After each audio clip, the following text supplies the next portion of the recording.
한 끼 식사, 눈 내리는 서울. 서울 명동 뒷골목, 바람이 세차게 불고 있던 12월의 어느 날. 도시 전체가 눈으로 덮여 있고 사람들은 두꺼운 패딩을 입고 종종 걸음을 치고 있었다. 거리의 카페와 음식점에는 따뜻한 스팀이 피어오르고 어딘가 따뜻한 곳을 찾아 헤매는 사람들로 북적였다. 그중 한 기퉁이 오래된 간판이 달린 작은 백반집 진수옥. 서울에 흔히 있는 서민식당이지만 장사는 제법 잘 되는 편이었다. 이곳에서 아르바이트를 하는 한지은 23살. 매일 아침 6시에 일어나 첫 전철을 타고 이곳으로 와 하루 12시간 넘게 일하며 동생의 대학 등록금을 모으고 있었다. 지은은 손님에게 반찬을 나르고 빈 접시를 치우며 익숙한 손놀림으로 일을 하고 있었다. 그녀의 표정은 무표정해 보였지만 눈빛엔 항상 조용한 따뜻함이 깃들어 있었다. 그렇게 점심시간을 준비하던 중 식당의 문이 삐걱 열렸다. 차가운 바람이 안으로 스며들고 문가에 한 노인이 조심스럽게 서 있었다. 그는 헌외투에 달아해진 운동화를 신고 있었고 얼굴에는 수염이 덥수룩하게 자라 있었다. 허리를 약간 굽히고 조용히 가게 안을 들여다보며 메뉴판을 바라보았다. 지은은 반사적으로 그를 바라보았다. 이 식당은 돈 없는 손님은 받지 않기로 유명한 곳이었다. 주인 할머니 주진숙 씨는 한 푼도 허투루 쓰지 않는 것으로 유명했고 직원들조차 엄격하게 관리되었다. 지은은 잠시 망설이다가 다가가 조심스럽게 말을 걸었다. 할아버지, 안으로 들어오세요. 밖에 너무 추워요. 노인은 움찔하며 고개를 들었고 잠시 그녀를 바라보다가 고개를 숙였다. 괜찮아요. 나는 돈이 없어요. 그냥 메뉴가 궁금해서. 그는 바지 주머니에서 꾸깃꾸깃한 1,000원짜리 몇 장을 꺼내 보여주었다. 그것으로는 백반 한 그릇도 사 먹을 수 없는 금액이었다. 지은은 그 손을 바라보다가 고개를 끄덕였다. 오늘은 가게에서 무료 도시락 나눔하는 날이에요. 따뜻한 밥 드시고 가세요. 물론 그런 날은 없었다. 하지만 그녀는 그렇게 거짓말을 했다. 그의 눈빛에서 뭔가 오래된 외로움과 체념이 느껴졌기 때문이었다. 노인은 한참을 망설이다가 마침내 고개를 끄덕였다. 지은은 재빠르게 주방으로 가 밥과 국, 그리고 생선조림과 나물을 담아 나왔다. 따뜻한 김이 모락모락 피어오르는 도시락을 그의 앞에 조심스레 놓았다. 천천히 드세요. 아직 따뜻하니까요. 노인은 손을 떨며 젓가락을 집어들었다. 그는 말없이 그러나 정성스레 음식을 먹기 시작했다. 지은은 멀리서 그 모습을 바라보며 마음속 깊은 곳에서 알 수 없는 따뜻함과 안타까움이 동시에 밀려왔다. 하지만 그 순간 가게 안쪽에서 거친 목소리가 들려왔다. 한지은, 지금 뭐 하는 거야? 주인주 진숙 할머니가 눈을 부라리며 다가왔다. 그녀는 노인이 먹고 있는 도시락을 힐끔 보고는 목소리를 높였다. 이건 누가 시켰어? 손님이 시켰어? 지은은 조용히 대답했다. 제가 드렸어요. 돈은 제가 낼게요. 주인은 비웃듯 코웃음을 쳤다. 여기가 너 마음대로 나눔하는 데야? 한 번 주기 시작하면 줄 서는 사람 끝도 없을 거야. 죄송합니다. 하지만 밖은 너무 춥고. 그딴 말 집어치워. 너 같은 애가 있으니까 손님들이 우리 가게 무시하는 거야. 당장 유니폼 벗고 나가. 지은은 아무 말 없이 조용히 앞치마를 벗었다. 노인은 그 광경을 바라보다가 조심스럽게 일어섰다. 그는 한마디도 하지 않고 조용히 지은에게 고개를 숙였다. 고마워요. 정말 고마워요. 그리고 조용히 식당 문을 나섰다. 눈발은 더 거세졌고 그 뒷모습은 마치 사라지는 한 줄기 연기 같았다. 지은은 그 자리에 한참 서 있었다. 자신이 뭘 잘못했는지도 모르겠고 왜 이렇게 가슴이 답답한지도 알 수 없었다. 하지만 그녀는 확신했다. 이 선택은 후회하지 않을 것이다. 마음이 시키는 대로 한 행동이었으니까. 밖으로 나가보니 눈은 여전히 내리고 있었다. 차가운 공기 속에서 그녀는 두 손을 가슴팍에 모았다. 아주 작은 온기, 한 사람을 위한 따뜻한 밥 한 끼. 그것이 누군가의 하루를, 어쩌면 인생을 바꿔놓을 수 있다는 걸 그녀는 아직 몰랐다. 하지만 바로 다음 날 전혀 상상하지 못한 일이 시작될 준비를 하고 있었다. 다음 날 아침, 서울은 밤새 내린 눈으로 더욱 하얗게 변해 있었다. 도로에는 제설차들이 분주히 오가고 있었고 사람들이 발걸음을 재촉하며 하루를 시작하고 있었다. 진수옥은 평소처럼 문을 열고 영업을 시작했다. 주진숙 할머니는 전날의 불쾌함이 아직 가시지 않은 얼굴로 주방에 앉아 있었다. 한지은, 걔는 정말 버릇이 없어. 요즘 젊은 애들은 남의 돈을 너무 쉽게 생각해. 그녀는 주변 직원들에게 푸념을 늘어놓았다. 직원들은 고개만 끄덕이며 말을 아꼈다. 어제의 일은 다들 지켜봤지만 아무도 감히 주인에게 반기를 들지 못했다. 지은은 평소에도 조용하고 성실한 아이였다. 그런 그녀가 누군가에게 밥 한 끼 준 것이 그렇게 큰 잘못이 될 줄은 아무도 몰랐다. 오전 10시 무렵 식당 앞이 소란스러워졌다. 길가에 검은색 고급 세단이 하나둘씩 도착하더니 어느새 5대의 차량이 진수옥 앞에 정렬되었다. 이 낡은 골목에서 보기 힘든 광경이었다. 지나가던 사람들이 발걸음을 멈추고 차를 구경하며 웅성거리기 시작했다. 식당 안에서도 손님들이 창밖을 내다보며 궁금한 표정을 지었다. 연예인이라도 온 거야? 아니면 정치인? 주진숙은 처음엔 무심히 넘겼지만 곧 이상한 낌새를 느끼고 입구로 나왔다. 그녀는 문 앞에서 검은 양복을 입은 남자들이 차에서 내리는 모습을 목격했다. 그들의 얼굴은 모두 낯설었지만 걸음걸이와 표정에서는 분명 일반인이 아님을 알 수 있었다. 그리고 마지막 차에서 내린 한 남자. 회색 울 코트를 걸치고 단정한 은빛 머리를 가진 중년 남성은 차에서 천천히 내려 식당을 향해 걸어왔다. 주진숙은 그 남자를 보는 순간 얼굴이 창백해졌다. 설마. 그는 전날 자신이 쫓아낸 바로 그 노인이었다. 하지만 오늘의 그는 달랐다. 거칠고 지저분하던 외모는 온데간데 없고 고급 정장을 입고 우아한 미소를 띠고 있었다. 그의 옆에는 보좌진으로 보이는 이들이 뒤따랐고 그는 아무 말 없이 조용히 식당 문을 열고 들어섰다. 식당 안은 일순정적에 휩싸였다. 모든 시선이 그에게 집중되었다. 그는 천천히 안으로 들어와 카운터 앞에 섰다. 주진숙은 얼굴이 굳어 있었지만 억지로 미소를 지으며 말했다. 어제 그 분 맞으시죠? 어머, 제가 몰라 뵈서 정말 죄송합니다. 어제는 제가 좀 바빠서. 남자는 그녀의 말에 미소를 지으며 고개를 살짝 끄덕였다. 하지만 그 눈빛은 냉정하고 흔들림이 없었다. 아닙니다. 그럴 수도 있죠. 저 같은 사람을 누가 알아보겠습니까? 그의 말은 정중했지만 그 안에는 분명한 메시지가 담겨 있었다. 주진숙은 점점 불안한 표정을 지으며 물었다. 근데 오늘은 어쩐 일이신지요? 남자는 주변을 둘러보더니 짧게 대답했다. 어제 그 아가씨 있죠. 지은 씨. 그녀는 어디 있습니까? 식당 안은 다시 침묵에 빠졌다. 주진숙은 얼굴이 붉어졌다. 그리고 조심스럽게 말했다.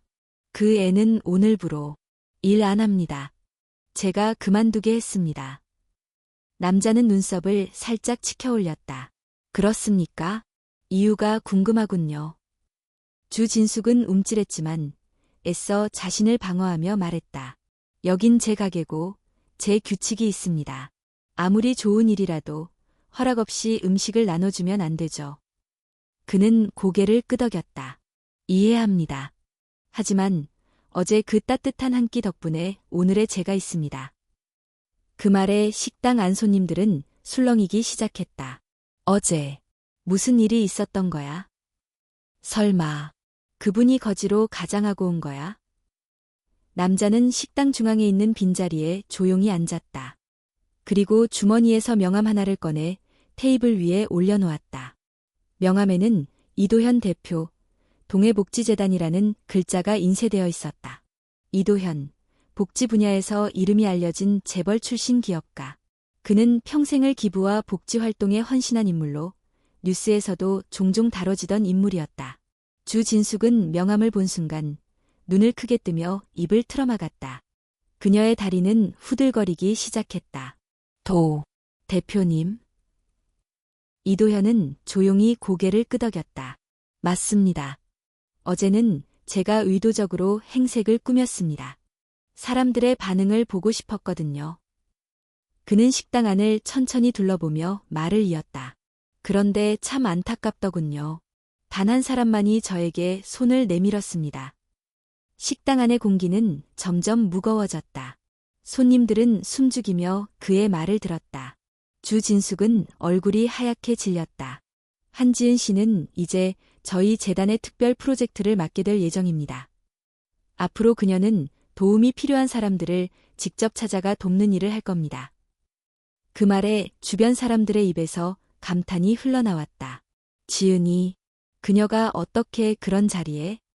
이도현은 마지막으로 주진숙을 바라보며 말했다. 어떤 사람의 진짜 모습은 그가 가진 돈이나 배경이 아니라 어려움에 처한 타인을 어떻게 대하는가에서 드러납니다. 그리고 그는 자리에서 일어나 조용히 말했다. 이 식당에서 나눈 한 끼는 단지 밥이 아니었습니다. 그것은 믿음이었고 온기였습니다. 그는 직원들에게 고개를 끄덕이며 식당을 나섰다. 그의 뒤를 따르는 사람들, 그리고 여전히 문 앞에서 그를 바라보는 시민들. 누군가는 핸드폰으로 영상을 찍었고 누군가는 조용히 박수를 보냈다. 식당 안은 말없이 그 광경을 지켜보았다. 그리고 그 중심에 서 있는 주진숙. 그녀는 자신의 입으로 내쫓은 평범한 알바생이 이제는 전 국민이 주목하는 사람이 되었다는 사실에 몸을 떨었다. 눈은 여전히 내리고 있었다.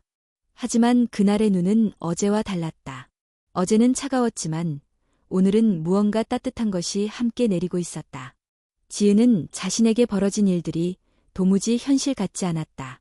고작 하루 전만 해도 그녀는 낡은 식당에서 알바생으로 일하며 하루하루를 버티는 평범한 청년이었다. 그러나 지금 그녀는 전국 언론의 관심을 받는 인물이 되었다. 이도현 대표가 진수옥에서 한 끼 식사를 대접받은 이야기는 이틀도 채 지나지 않아 온라인 포털과 뉴스 방송을 휩쓸었다. 평범한 알바생의 따뜻한 밥 한 끼, 재벌의 인생을 바꾸다. 진짜 부자가 감동한 진짜 마음. 서울 명동의 기적 같은 자극적인 제목의 기사들이 줄줄이 쏟아졌고 그녀의 얼굴은 순식간에 SNS를 통해 퍼졌다. 처음에는 단지 따뜻한 이야기로 소비되는 듯했다. 수많은 댓글에는 칭찬과 격려가 가득했다. 이런 사람이 진짜 천사죠. 한지은 씨 같은 사람이 더 잘 돼야 해요. 나도 누군가에게 한 끼라도 따뜻하게 대접해보고 싶다. 지은은 낯선 세상에 갑자기 휘말린 기분이었다. 그녀는 조용히 살고 싶었고 사람들의 시선 속에 사는 법을 알지 못했다. 하지만 도현 대표는 그녀에게 시간을 주지 않았다. 지은 씨, 우리는 지금을 기회로 삼아야 합니다. 주목을 받을 수 있을 때 우리가 진짜 하고 싶은 일을 시작하는 겁니다. 그는 그녀를 재단 본부로 초청했다. 강남에 위치한 동해복지재단의 본사는 고급스럽고 세련되었지만 내부의 분위기는 놀랍도록 따뜻하고 차분했다. 각 층에는 기부활동을 소개하는 사진이 가득했고 응접실에는 다양한 사회적 기업과 협력하는 자료들이 정리되어 있었다. 지은은 혼란스러운 마음으로 도현 대표의 사무실에 앉았다. 그는 그녀에게 서류 한 뭉치를 내밀었다. 이건 당신을 위한 프로젝트입니다. 이름은 한 사람의 밥상이에요. 우리는 이 프로젝트를 통해 전국에 도움이 필요한 사람들에게 따뜻한 식사를 제공할 겁니다. 그리고 그 중심에 지은 씨가 있었으면 합니다. 저는 그런 큰일을 할 준비가 안 되어 있어요. 지은은 당황하며 말했다. 저는 그냥 누군가에게 밥을 한 끼 드렸을 뿐이에요. 그게 그렇게 대단한 일도 아니고. 맞아요. 그게 그렇게 대단하지 않을 수도 있어요. 하지만 대부분의 사람들은 그 작은 일조차 하지 않아요. 도현 대표는 단호하게 말했다. 당신은 누군가의 하루를 바꿨습니다. 그 마음이야말로 우리가 지금 가장 필요한 자질이에요. 지은은 아무 말도 하지 못했다. 마음속에서는 감당할 수 있을까? 라는 두려움과 정말 내가 뭔가를 할 수 있을까? 라는 설렘이 교차하고 있었다. 며칠 후, 지은은 도현 대표와 함께 첫 기자회견에 참석하게 되었다. 조명이 번쩍이는 회견장, 수십 개의 마이크, 카메라 플래시가 끊임없이 터졌다. 그녀는 자리에 앉는 것조차 긴장해서 손을 덜덜 떨었다. 사회자가 소개를 마치고 그녀에게 첫 질문이 던져졌다. 한지은 씨, 그날 왜 모르는 노인에게 밥을 주셨나요? 특별한 이유가 있었나요? 지은은 잠시 생각에 잠겼다가 조심스럽게 입을 열었다. 저도 누군가에게 그렇게 도움을 받은 적이 있었거든요. 그녀는 어릴 적 어머니와 단둘이 살던 시절을 떠올렸다.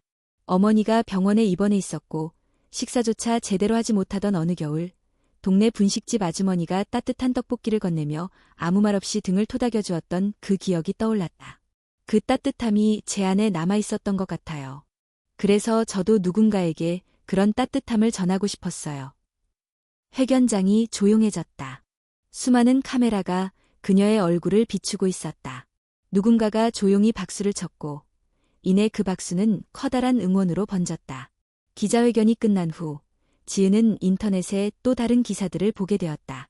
대부분은 긍정적이었지만 일부 익명 게시판에는 비꼬는 댓글도 올라오기 시작했다. 역시 착한 척 잘하면 인생 역전하네. 이도현 대표 눈에 들었으니 인생 끝났다.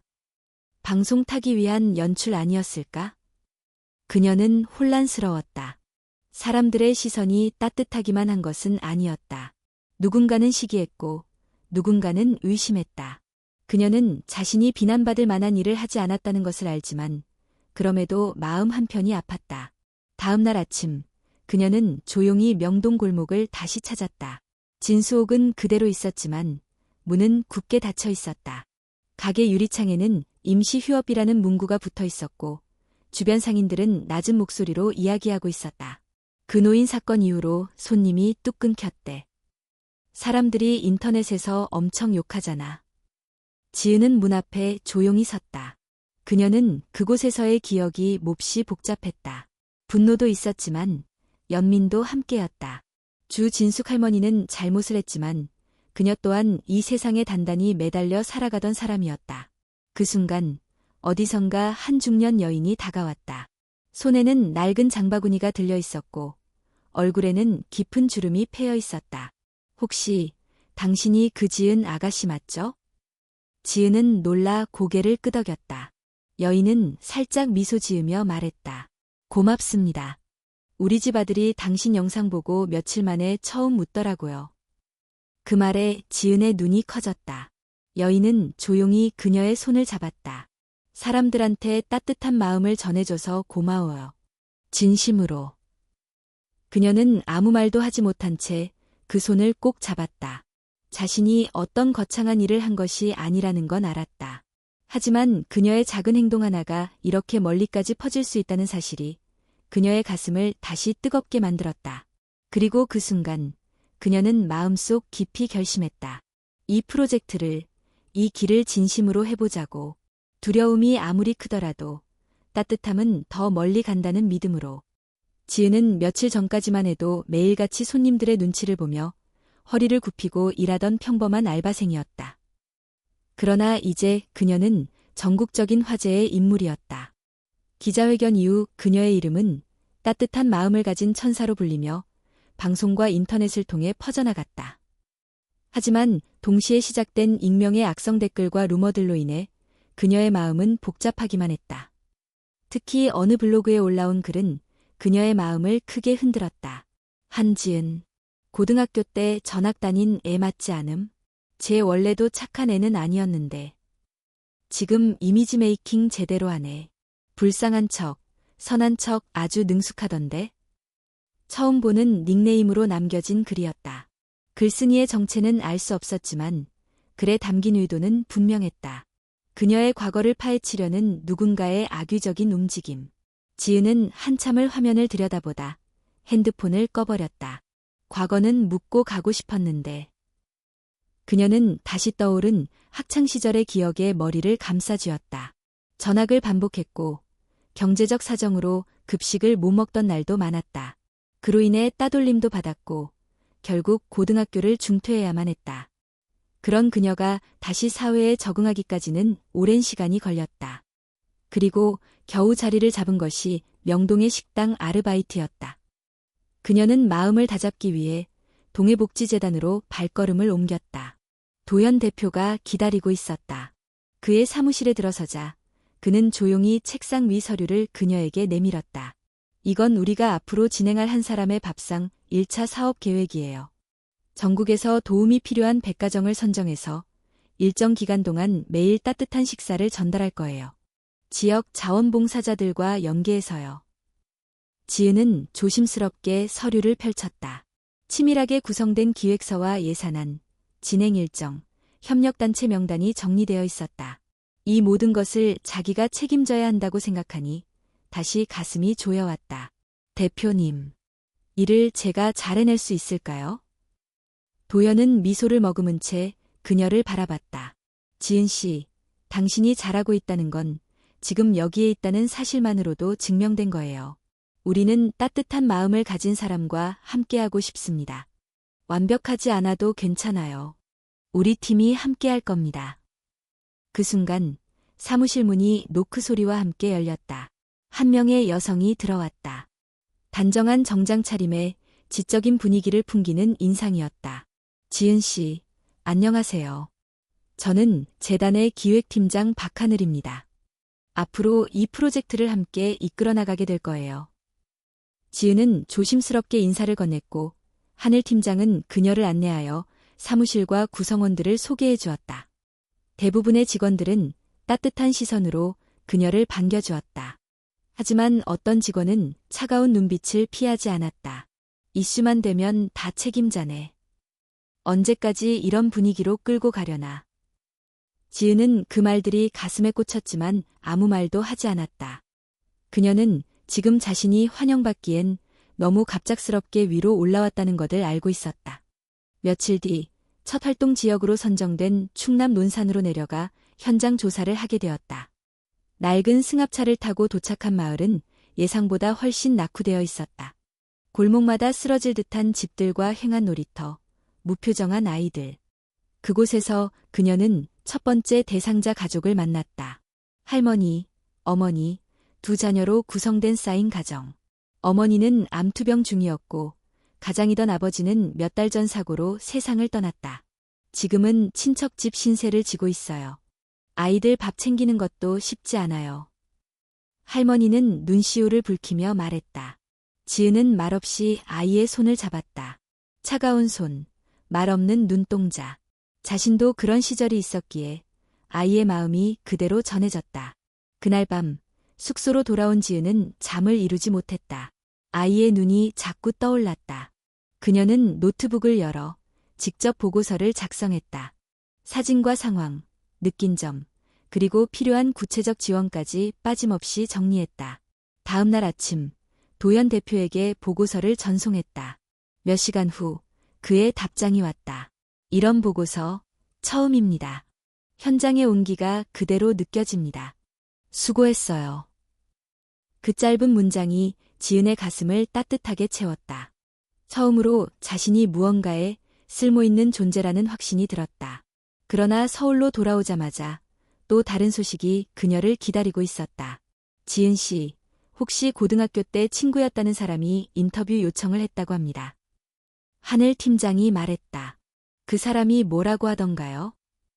처음에는 응원의 메시지였는데 갑자기 사람들은 그녀의 진짜 모습을 모른다면서 언론에 뭔가를 제보하려 한다더군요.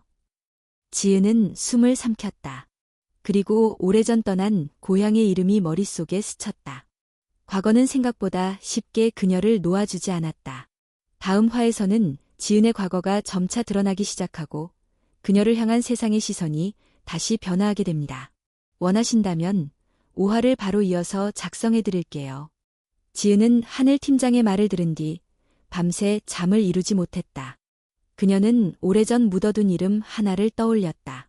이수빈. 고등학교 시절 전학 간 지 얼마 되지 않았을 때 몇 달간 같은 반이었던 친구. 둘 사이엔 특별한 사건이 있었던 건 아니었다. 그러나 지은이 학교를 그만둔 뒤로 한 번도 연락이 닿은 적 없던 인물이었다. 왜 지금 나타난 거지? 지은은 조용히 자문했다. 그녀의 이름이 세상에 알려지고 많은 사람들의 존경과 관심을 받자마자 들려온 이상한 소식들. 처음엔 단순한 시기와 질투라 여겼지만 점점 그것이 의도적인 움직임 같다는 생각이 들었다. 다음 날 동해복지재단의 회의실에서 긴급 회의가 열렸다. 회의의 주제는 한지은 실장의 신뢰도 검증과 언론 대응이었다. 타이틀을 본 순간 지은은 얼굴이 굳어졌다. 그 자리에 모인 팀원들의 시선은 복잡했다. 일부는 걱정 어린 눈빛을, 또 일부는 의심의 표정을 숨기지 않았다. 도현 대표는 회의장에 늦게 도착했다. 그는 회의 자료를 훑은 뒤 조용히 말했다. 오늘 아침 한 인터넷 매체에서 익명의 제보자가 한지은 실장이 과거 학교폭력을 저질렀다는 기사를 예고했습니다. 아직 보도되진 않았지만 내부적으로 검토 중이라 합니다. 회의장은 순식간에 술렁였다. 누군가가 낮은 목소리로 중얼거렸다. 설마 진짜인가요? 지은은 입술을 꽉 깨물었다.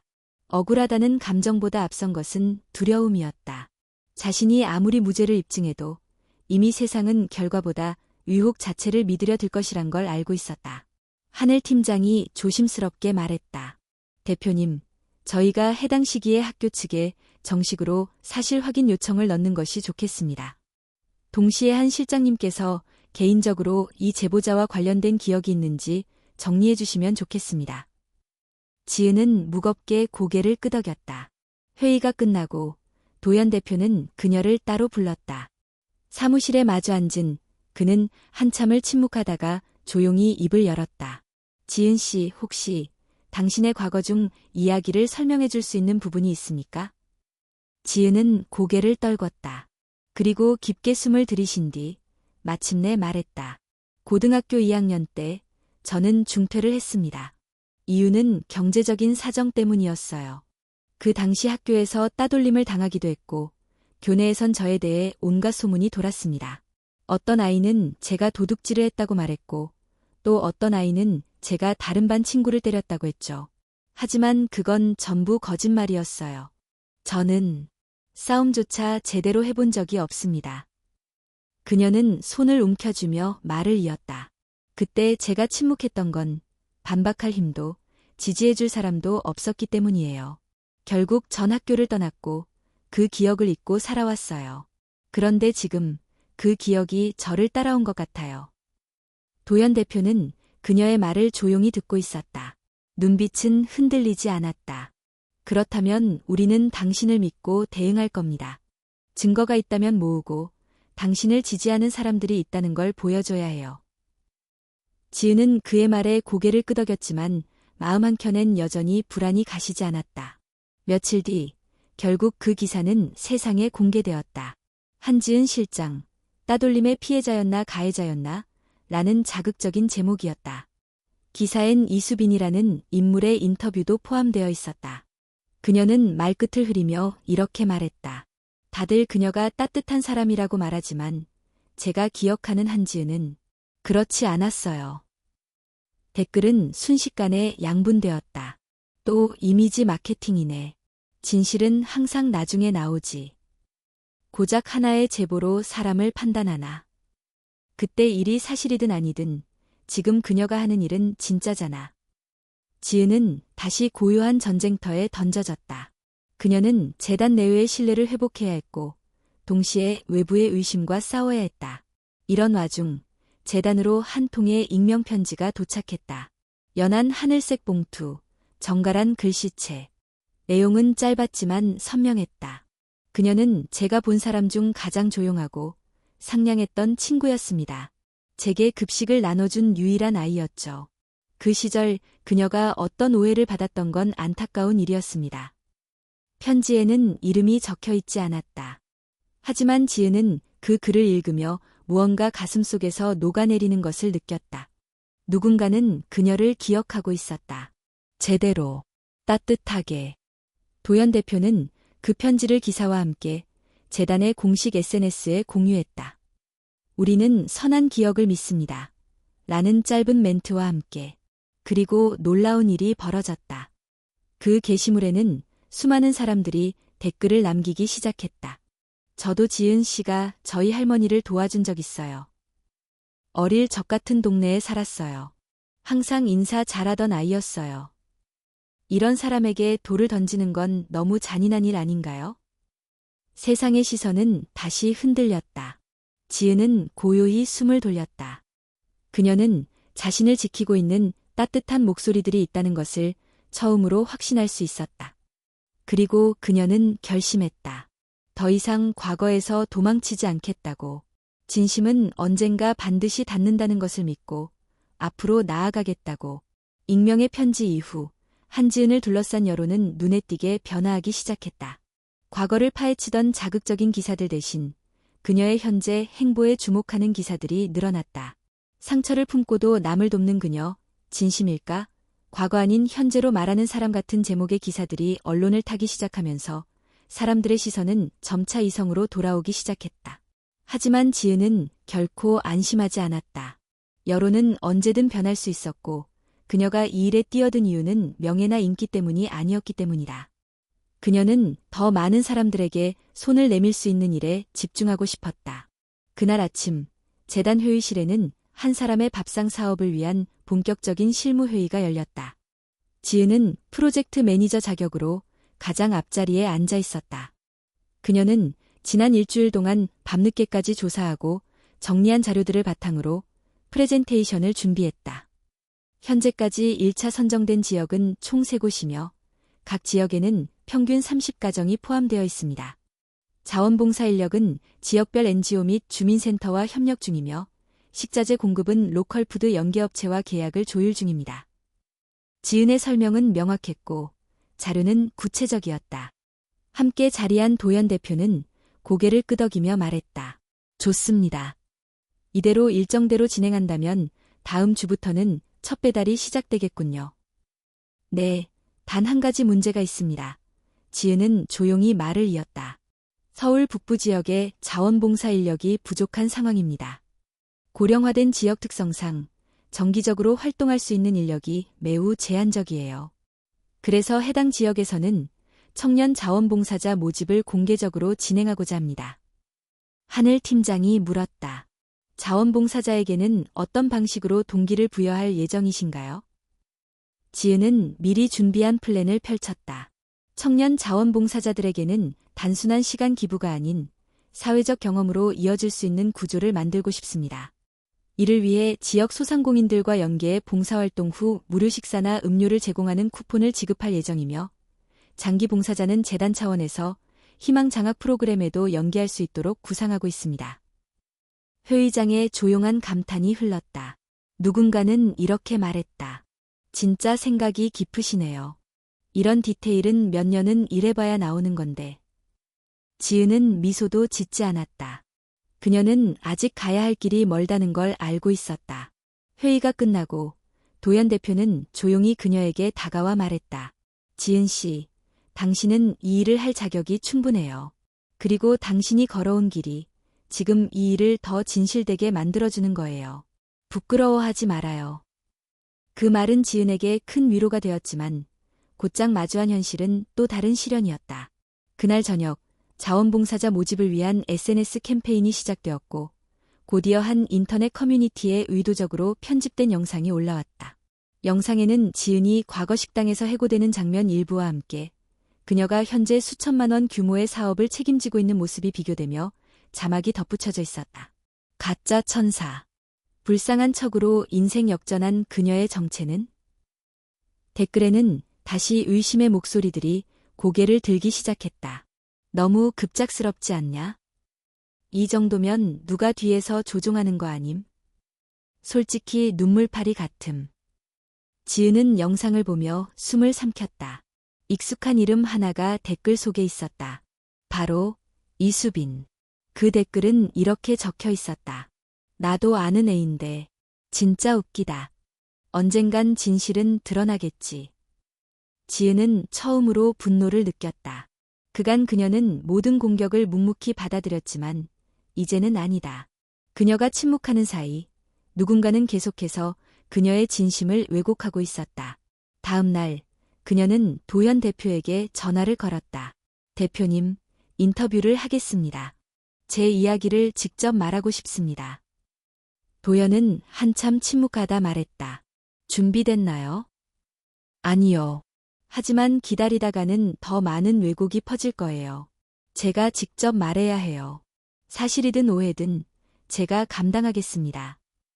그리고 이틀 후 지은은 KBC 방송국의 시사 프로그램 진심의 무게에 출연했다. 스튜디오는 차분한 분위기였다. 진행자는 단도직입적으로 물었다. 지은 씨, 최근 여러 루머에 시달리고 계시죠? 왜 지금 이 자리에서 직접 나서시게 됐는지 여쭙고 싶습니다. 지은은 조용히 마이크를 들었다. 처음에는 그저 조용히 묻고 가고 싶었습니다. 제 과거가 누군가에게 상처였다면 그조차 말하지 않고 싶었어요. 하지만 더 이상 제가 가만히 있으면 누군가 또 다른 누명을 쓰고 또 다른 사람이 조롱당할 수 있겠다는 생각이 들었어요. 그녀는 천천히 시선을 돌리며 말했다. 저는 완벽한 사람이 아닙니다. 실수도 많았고 외면한 순간도 있었어요. 하지만 저는 그 누구보다 지금 사람들에게 도움이 되는 삶을 살고 싶습니다. 과거를 없던 일로 만들 수는 없지만 그 과거를 딛고 지금 제가 어떤 사람이 되었는지는 스스로 증명하고 싶습니다. 그날 방송은 큰 반향을 일으켰다. 그녀의 인터뷰 클립은 하루 만에 100만 조회수를 넘었고 진짜 용기란 이런 것이라는 댓글이 줄을 이었다. 누구나 실수는 있지만 중요한 건 지금이죠. 이제야 그녀를 믿게 됐어요. 그녀는 진심입니다. 누군가를 돕는데 과거는 중요하지 않아요. 그리고 다음 날 그녀의 사무실에는 작은 종이 상자가 하나 도착했다. 안에는 직접 만든 머핀과 짧은 손편지가 담겨 있었다. 지은 언니, 저는 엄마랑 같이 지은 언니가 주신 도시락을 먹었어요. 너무 맛있었고 따뜻했어요. 언니 덕분에 엄마가 웃었어요. 고맙습니다. 수아 올림. 지은은 상자 위에 손을 얹고 오래도록 말을 잇지 못했다. 그리고 마음 깊은 곳에서 속삭였다.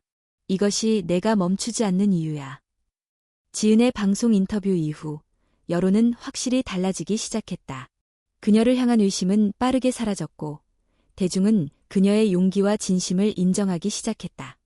재단 홈페이지에는 응원의 메시지와 후원 신청이 폭주했고 한 사람의 밥상 캠페인은 전국적인 관심을 끌며 다음 단계로 빠르게 확장되고 있었다. 그녀의 사무실에는 연일 꽃다발과 손편지가 도착했다. 대부분은 어려운 시기를 지은의 인터뷰를 통해 견뎌냈다는 사람들이었다. 지은은 그 하나하나를 소중히 읽고 답장을 보냈다. 누군가에게는 그 작은 정성이 하루를 버틸 수 있는 힘이 될 수 있다는 걸 이제 그녀는 잘 알고 있었다. 하지만 그 와중에도 이수빈은 조용히 움직이고 있었다. 처음 루머를 퍼뜨린 것도 그녀였고 편집 영상 역시 그녀의 부탁으로 만들어진 것이었다. 수빈은 더 이상 단순한 질투가 아닌 분명한 집착의 단계에 들어서 있었다. 너는 왜 그렇게 운이 좋은 거니? 혼잣말처럼 내뱉은 수빈의 목소리는 억눌린 분노로 가득했다. 그녀는 거울 앞에 앉아 지은의 방송 클립을 반복해서 틀어놓고 있었다. 마치 상대의 성공을 눈으로 직접 확인하며 분노를 부추기는 듯한 모습이었다. 그날 저녁, 그녀는 한 호텔의 조용한 라운지에서 낯익은 인물과 마주 앉아 있었다. 바로 유시원, 이전에 지은을 향한 음해성 보도를 승인했던 인터넷 언론사의 편집장이었다. 수빈은 조용히 와인을 한 모금 마신 뒤 말했다. 기자님, 아직도 저와 거래할 생각 있으세요? 시원은 지그시 눈을 가늘게 뜨며 그녀를 바라보았다. 한지은 씨를 다시 끌어내리겠다는 거군요. 맞아요. 이번엔 확실하게요. 그냥 이미지 손상으로 끝날 일이 아니에요. 저는 그녀를 완전히 끝장내고 싶어요. 시원은 잠시 침묵한 후 냉정하게 대답했다. 그녀는 지금 사람들의 신뢰를 얻었어요. 단순한 루머로는 무너지지 않아요. 차라리 내부에서 무너뜨릴 방법을 찾는 게 현명하지 않을까요? 수빈은 눈을 반짝였다. 내부. 그녀가 맡은 프로젝트, 자원봉사자들, 공급업체들. 약한 고리는 반드시 있어요. 한 번 무너지면 여론은 다시 돌아섭니다. 며칠 후 재단으로부터 협력받던 식자재 업체 중 한 곳에서 갑작스럽게 계약 해지를 통보해왔다. 이유는 이미지 리스크. 언론에서 지은과 관련한 옛 소문이 여전히 회자되고 있어 장기적 브랜드에 악영향을 줄 수 있다는 것이었다. 더 큰 문제는 이 업체가 다른 협력 업체들에게도 은근한 압박을 넣고 있다는 점이었다. 지은은 사무실에서 그 소식을 듣고 멍하니 앉아 있었다. 그녀는 팀을 모아 회의를 열었지만 얼굴에 드러난 피로는 감출 수 없었다. 이게 단순한 계약 해지가 아니라는 건 모두 알고 있죠. 누군가 조직적으로 움직이고 있어요. 하늘 팀장이 조심스레 말했다. 혹시 수빈 씨일까요? 가능성은 높아요. 하지만 지금 중요한 건 대처예요. 지은은 책상 위에 놓인 식자재 계약서를 정리하며 말했다. 우리가 당장 필요한 건 안정적인 공급망이에요. 기존의 시스템이 흔들리는 지금 로컬푸드 협동조합이나 사회적 기업과의 연계를 검토합시다. 팀원들은 빠르게 움직이기 시작했다. 하지만 지은은 그 와중에도 한 가지를 놓치지 않았다. 그녀는 이 공격의 방식에 주목했다. 이전과는 달랐다. 단순한 험담이나 루머가 아닌 실제 프로젝트에 타격을 입히려는 정교한 방식이었다. 그날 밤, 지은은 도현 대표와 단둘이 앉아 차를 마시고 있었다. 조용한 분위기 속에서 그녀는 조심스럽게 말을 꺼냈다. 대표님, 저는 이번 일의 배우가 누구인지 짐작이 갑니다. 도현은 그녀를 바라보며 고개를 끄덕였다. 수빈 씨죠? 네, 그리고 혼자가 아니에요. 언론, 업체, 심지어 정치 쪽에서도 뭔가 얽혀 있는 것 같아요. 정치. 지은은 고개를 끄덕이며 태블릿을 꺼냈다. 화면에는 최근 서울시청 복지예산 관련 회의 내용이 정리돼 있었다. 제가 맡은 프로젝트는 원래 시범사업으로 서울시와 연계하려 했던 거예요. 그런데 최근 내부 검토에서 공공지원 불가 판정을 받았어요. 그 기준이 갑자기 바뀌었죠. 도현은 얼굴을 굽혔다. 이건 단순한 사적 감정이 아니네요. 누군가 이 사업 자체를 무산시키고 싶어 하는 거예요. 지은은 눈을 감고 깊은 숨을 쉬었다. 그렇다면 우리는 정면 승부를 해야 해요. 모든 걸 투명하게, 공개적으로. 도현은 그녀를 바라보며 천천히 고개를 끄덕였다. 당신은 정말 강하군요. 지은은 웃지 않았다. 대신 조용히 말했다. 강해지지 않으면 무너지는 사람들을 내가 잡아줄 수 없어요. 며칠 후, 한 사람의 밥상 프로젝트는 홈페이지를 통해 전격적인 운영 투명성 공개를 선언했다. 모든 자금 흐름, 계약업체, 자원봉사자 모집 내역, 기부금 사용 내역을 실시간으로 공개하기 시작했다. 동시에 서울시 복지위원회에 직접 사업 설명회를 요청했다. 지은은 다시 대중 앞에 서기로 했다. 이제 그녀의 싸움은 단순한 생존이 아닌 진실을 지키기 위한 싸움이었다. 재단의 운영 투명성 공개 발표는 예상보다 더 큰 반향을 일으켰다. 언론은 긍정적인 반응을 보였고 SNS에서는 진짜가 나타났다는 해시태그가 퍼지기 시작했다. 지은은 혼란스러웠던 시기에서 벗어나 새로운 반전을 만들어내고 있었다. 하지만 그 반전 속에서 예상치 못한 금이 가기 시작했다. 지은 씨, 이건 좀 지나친 거 아닐까요? 회의실 한편에서 유진 실장이 조심스럽게 입을 열었다. 자금 사용 내역까지 실시간으로 공개하는 것은 외부뿐 아니라 내부 직원들의 감정도 건드릴 수 있는 일이었다. 저희가 투명하게 일하는 건 좋지만 이 정도로 세세한 부분까지 전부 오픈해야 하는 건지. 그 말에 몇몇 직원들도 고개를 끄덕였다. 지은은 그들의 눈빛을 외면하지 않았다. 그녀는 천천히 자리에서 일어나 앞에 놓인 보고서를 덮었다. 불편한 건 알아요. 하지만 지금 이 상황에서는 우리가 먼저 보여줘야 해요. 어떤 의심도 없도록 우리가 먼저 기준을 세워야 해요. 하지만 저희 중에도 익명으로 험담 들은 사람이 있어요. 그런 분위기 속에서 일하는 게 불안하단 말이에요. 지은은 잠시 멈칫했다. 험담이라니 그 말이 어떤 의미인지 그녀는 단번에 알아챘다. 누군가 내부에서 외부로 정보를 흘리고 있다는 뜻이었다. 혹시 누가 그랬는지 짐작이 가는 사람 있나요? 유진 실장은 말없이 고개를 돌렸다. 다른 직원들도 마찬가지였다. 눈을 피하거나 회의록만 바라보았다. 그건 모두가 알고 있지만 아무도 말하지 않는 분위기였다. 그날 저녁, 지은은 사무실에 혼자 남아 이메일 로그를 검토했다. 그리고 결국 한 개의 IP 주소가 눈에 띄었다. 이건 내부망을 사용해 외부 언론에 접근한 기록이었다.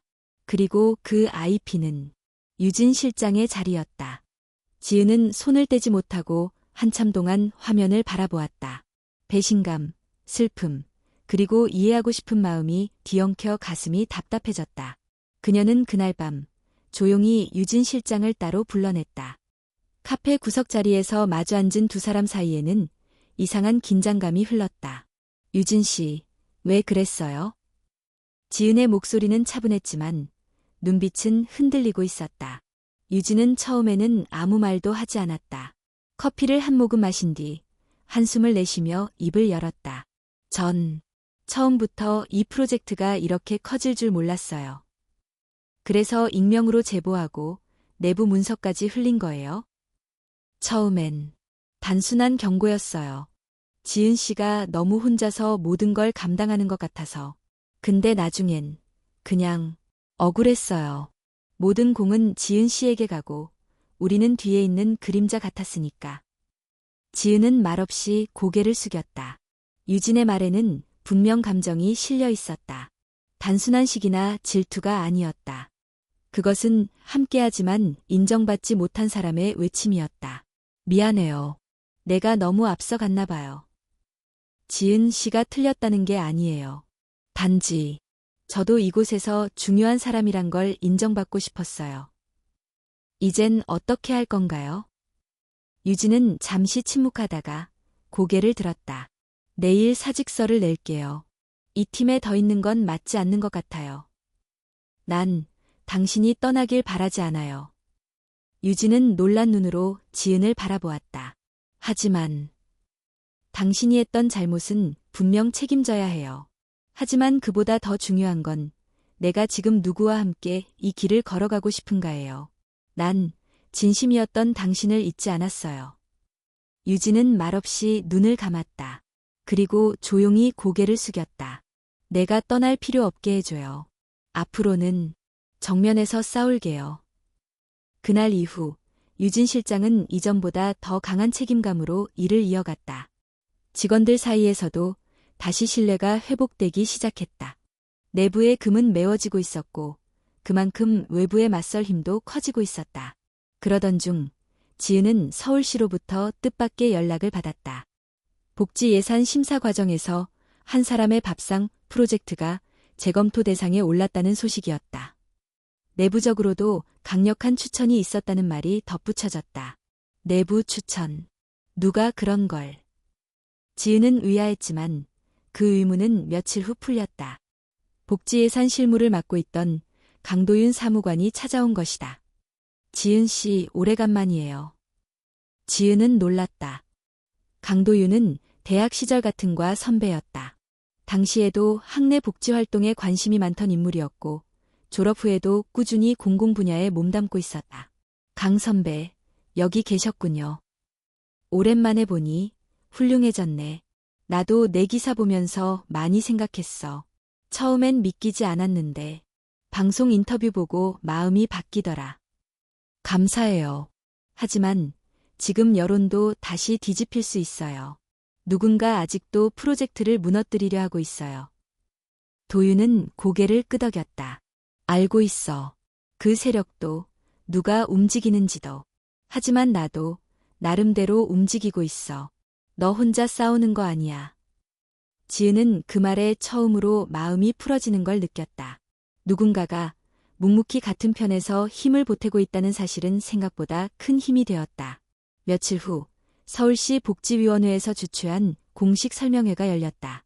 한 사람의 밥상은 주요 안건으로 다뤄졌고 지은은 직접 무대에 올라 프로젝트의 방향성과 실적, 그리고 앞으로의 계획을 프레젠테이션으로 발표했다. 그녀의 말은 짧고 간결했지만 강렬했다. 우리는 숫자가 아닌 사람을 위해 일합니다. 밥 한 끼를 통해 삶의 온도를 바꾸는 이 일을 서울시가 함께 해주길 바랍니다. 그날 회의실엔 박수가 울려 퍼졌다. 하지만 지은은 알고 있었다. 진짜 폭풍은 이제 시작이라는 걸. 설명회 이후 한 사람의 밥상 프로젝트는 서울시 복지사업 우선 지원 대상으로 선정되었다. 지은과 팀원들은 축하할 겨를도 없이 바쁜 일정을 소화했다. 후원 요청, 지역 연계회에 신규 대상자 등록 등 해야 할 일이 산더미처럼 쌓여 있었다. 그러나 그 와중에도 지은은 마음을 놓을 수 없었다.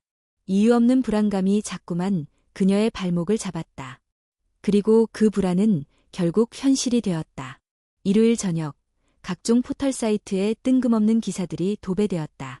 서울시 복지사업, 알고 보니 전시행정, 한 사람의 밥상의 실체는, 지은 대표, 전과 기록 은폐 의혹, 진실은 무엇인가? 현장 목격자 증언, 도움받던 사람들, 오히려 무시당했다 주장.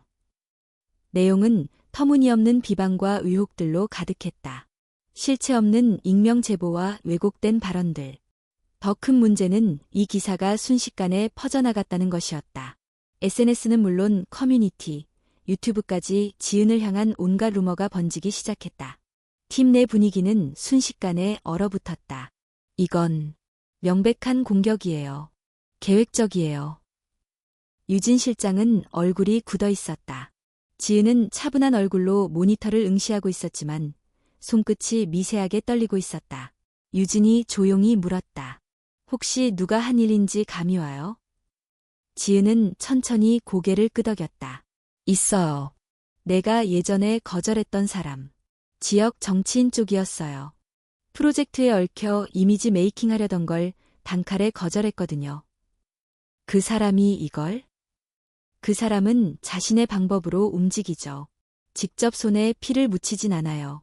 언론, 커뮤니티, 그리고 허위 인터뷰. 전형적인 방식이에요. 그 순간 지은의 전화가 울렸다. 화면에는 낯익은 이름이 떴다. 강도윤. 도윤 선배.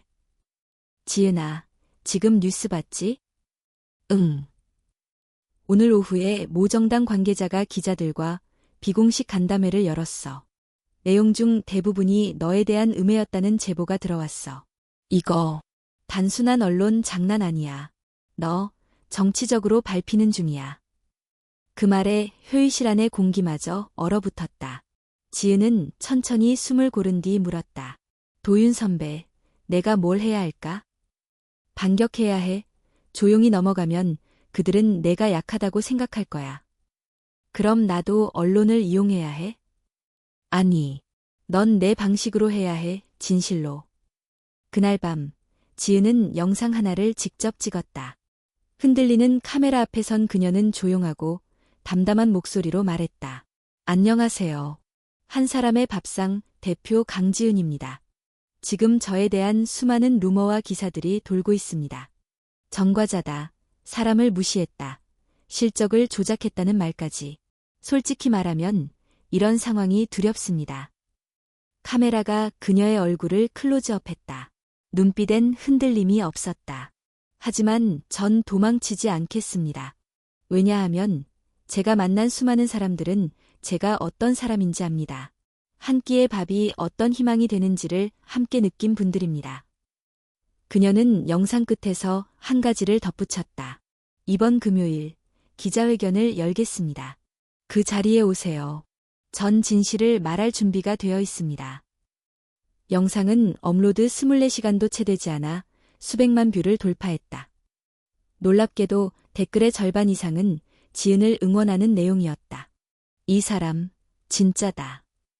눈빛이 흔들리지 않네. 응원합니다. 가짜는 진실 앞에 무너진다. 한편, 공격을 주도하던 세력은 당황하기 시작했다. 익명성을 바탕으로 했던 공격이 역풍을 맞고 있었기 때문이다. 그들은 긴급하게 전략을 수정했다. 기자회견 전에 더 강한 한 방이 필요해. 이 말을 한 이는 이전에 지은에게 접근했던 지역 정치인 조민석이었다. 그는 누군가에게 문자를 보냈다. 그 자료 이제 뿌려도 됩니다. 그리고 그 다음 날 아침 또 하나의 폭탄이 터졌다. 지은 대표, 과거 정신질환 병력 은폐. 심리치료 이력 드러나. 리더 자격 논란. 기사에는 병원 진단서 일부 사진까지 첨부되어 있었다. 이는 누군가가 의료 정보를 불법적으로 빼돌렸다는 뜻이었다. 팀원들 사이의 충격은 말로 표현하기 어려웠다. 유진은 눈물을 삼키며 말했다. 이건 너무해. 너무하잖아요. 지은은 말없이 앉아 있었다. 그녀는 그 기사를 보고도 처음엔 아무 말도 하지 않았다. 단지 눈을 감고 천천히 자신의 숨결을 느꼈다. 그리고 입을 열었다. 그래. 그 시절엔 약했어. 맞아. 불안했고 무너질까봐 겁났고 그래서 상담도 받고 치료도 받았어. 그게 뭐가 잘못이야? 그녀의 목소리는 떨렸지만 그 안엔 단단함이 담겨 있었다. 내일 기자회견에서 이 얘기도 하겠어. 다 말할 거야. 내가 어떤 사람인지, 어떤 마음으로 여기까지 왔는지. 유진은 조용히 그녀의 손을 잡았다. 우린 지은 씨 편이에요. 어떤 일이 있어도. 지은은 그 손을 꼭 잡으며 고개를 끄덕였다. 그녀는 알고 있었다. 진실은 때로 약점처럼 보이지만 정직함은 언제나 가장 강한 무기라는 것을. 이제 남은 건 진실을 꺼내는 순간이었다. 기자회견 당일 서울 중심가의 한 컨퍼런스홀 앞은 일은 아침부터 북적였다. 카메라를 든 방송국 차량과 수십 명의 기자들, 그리고 일반 시민들까지 건물 앞을 가득 메우고 있었다. 지은은 준비된 대기실 안에서 조용히 앉아 있었다. 손엔 그녀가 직접 작성한 원고가 있었다. 여느 때와 달리 그녀는 드러나는 불안감조차 감추지 않았다. 하지만 눈빛은 여전히 단단했다. 지은 씨, 괜찮으세요? 유진이 조심스럽게 묻자 지은은 고개를 천천히 끄덕였다. 응, 괜찮진 않지만 할 거야. 시간이 되자 지은은 조용히 무대 뒤로 향했다. 사회자의 소개가 끝나고 플래시 세례 속에서 그녀는 천천히 단상 위로 올랐다. 마이크 앞에 선 그녀는 한참을 침묵했다. 그 정적 속에서 모든 눈이 그녀를 주시했다.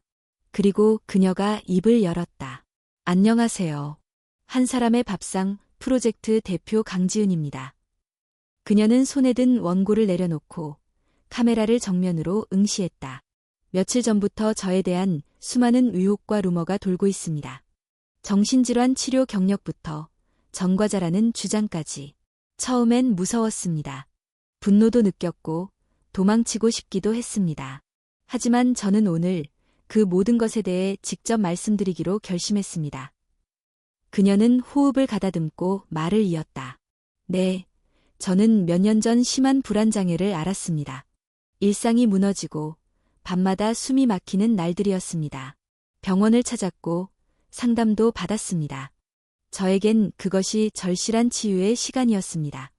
그리고 저는 그 시간을 통해 지금의 저로 다시 서게 되었습니다.